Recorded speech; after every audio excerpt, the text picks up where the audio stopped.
I can serve farmers who proudly and boldly voted for Mr. Trump are now seeking for government help because if they do not get help from the government, they are afraid that they will lose their funds and they will lose their livelihood, which is such a shocker because you voted for the person that you wanted, thinking that they would make your life better and give you better policies that would, I guess, in a nutshell, make you richer or, make you able to sustain your livelihood. But this has taken a 360 and now everyone is feeling the impact of their decisions. Everyone is feeling the impact of the person they voted for. And now it's more like, you know what, the government needs to come forward. The government should help us, If not, everything is going to go under. We're going to be left stranded. But videos will do the justice. Let's watch them. Hey players, fool me one time, shame on you. Fool me twice, can't put the blame on you. That is the situation that Arkansas farmers have found themselves in yet again after they voted for Frumpy Dump to the tune of 64% over Kamala Harris. Back in 2020, Frumpy Dump's previous administration had to bail them out to the tune of $39 billion because of what? His self-inflicted tariff war. Now in 2025, his tariff war is back with a vengeance, forcing Arkansas farmers to beg him yet again for a bailout because they are facing bankruptcy. And all they can do is beg and pray. Until the federal government steps in to save them, farmers have no one to turn to but God. Farmers, in my opinion, dear Lord, and it's only my opinion, are closer to thee than anyone else on this earth because we deal with your earth every day. Dear Lord, we're hurting, dear Lord. We can't help what's happened to us. I declare, honey, what a disgrace. According to a farmer from Independence and Jackson, Arkansas, this time last year, the rice price was about 40% higher than it is now. Input costs have gone up, fertilizer has gone up, commodity prices have gotten worse.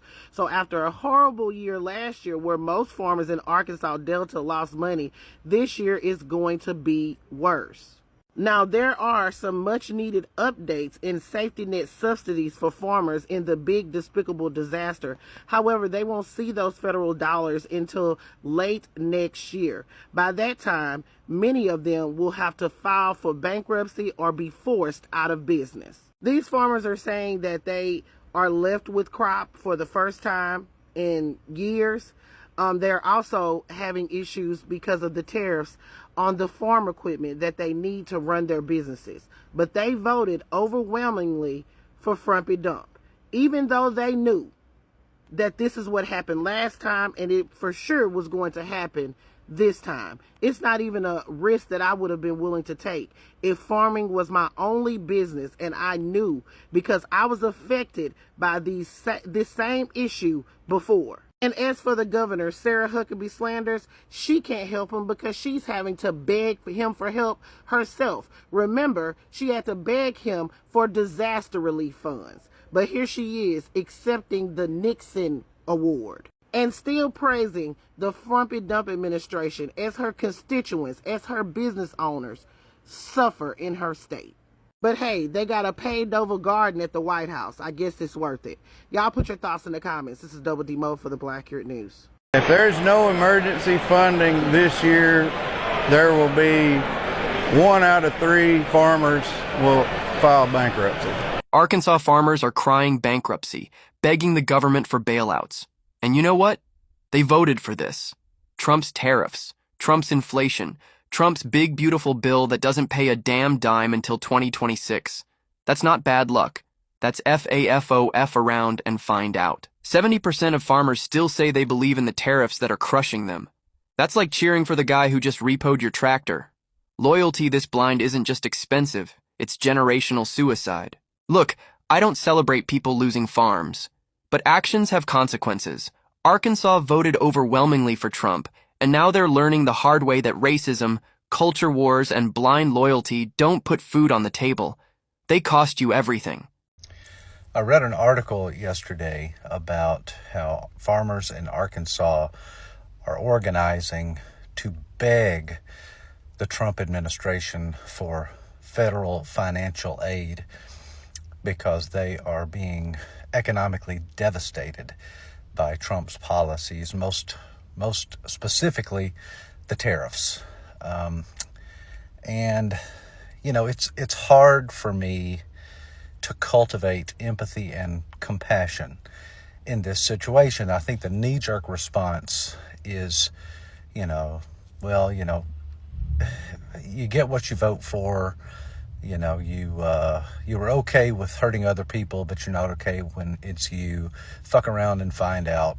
All those sorts of things. And, it's not that those sentiments are invalid. I mean, here you have a group of people who overwhelmingly shake their fist at socialist policies, Marxist policies, which of course they don't know what those are, while at the same time they've got their hand out. They are furious at black and brown people living off government welfare. But here, they expect it, which is the epitome of white supremacist, white privilege, resenting other people for needing what you think you're entitled to.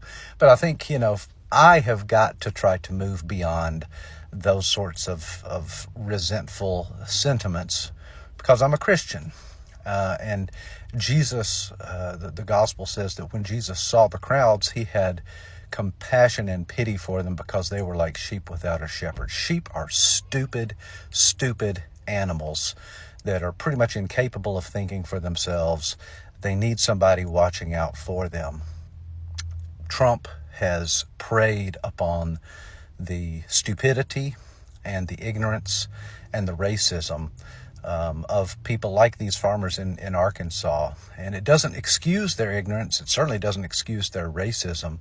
There should be consequences. But at the same time, these people have been exploited and manipulated, and now they are hurting. And I feel like there's got to be still room for compassion and empathy, even though it certainly does not come natural to me. Right now, we're in a very dire situation. September's upon us, harvest is starting in the deep south, and we have 0 bushels of soybeans on the books to be sold to China for this current crop that's about to come out of the field. Historically, over the last 5 years, about a third of soybean sales to China would be booked. China amounts to 25% of our total U.S. soybean crop. So that would be 8 or 9% of the whole U.S. crop would normally be on the books with China right now, and we have 0. That is alarming. The farm economy as a whole is struggling. Inflation has caused our cost of production to rise drastically on every front. Commodity prices, in particular soybeans, are down about 50% from where they were 3 years ago. And our numbers are deeply in the red.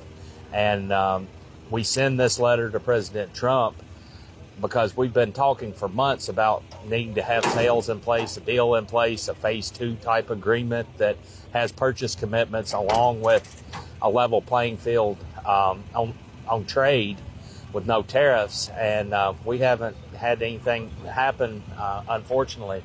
And our appeal to President Trump and his administration is make soybeans a priority in any trade negotiations that are taking place.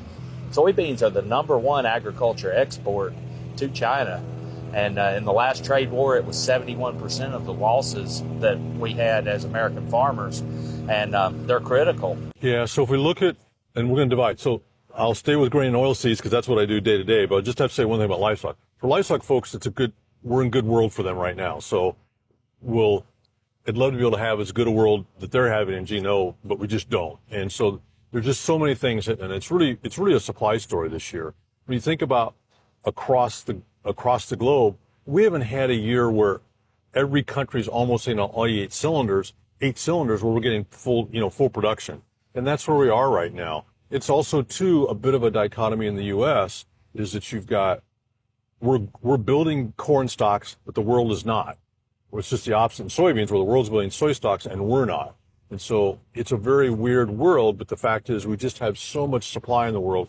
That's just going to keep prices, really on the defensive. Arkansas overwhelmingly voted for Donald Trump, but now his tariffs are crushing its farmers. Watch. And it's so bad that many are facing bankruptcy or even the closure of farms that have been passed down for generations.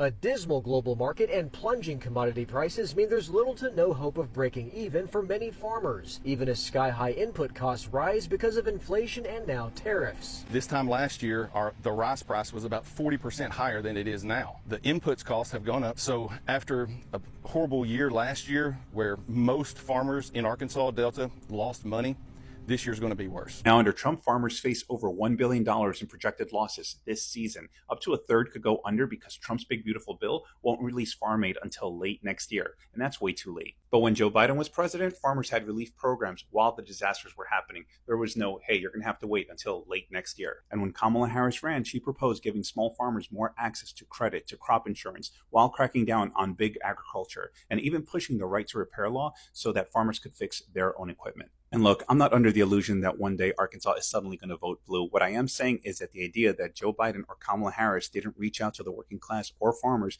is bullshit, because by any metric, Biden and Harris delivered more for farmers than Donald Trump did. Donald Trump ran on tariffs, and these farmers knew the consequences and still voted for him. And now, because of their steadfast commitment to allowing Donald Trump to help tank their business, they're now going to have to be bailed out with our blue state federal tax dollars. All right, guys, we've come to the end of this one. Let me know what you think in the comment section. Do you think... Do you have a solution? Because I may just do some research and come up with something for you guys. You know, someone out there has a solution to this, but let me know. Is this like more of like, oh, we need to come up with a solution, we need to come together, or is this more like, you know what, they chose who they chose, there are consequences for that? But let me know what you think in the comment section. I know that you know what. You tell us in the comment section, okay? Hi, by the way. Hi, welcome to the channel. If you haven't subscribed, please subscribe and follow me on all my socials at Johnny Tamaya. I'll see you in the next one. Bye.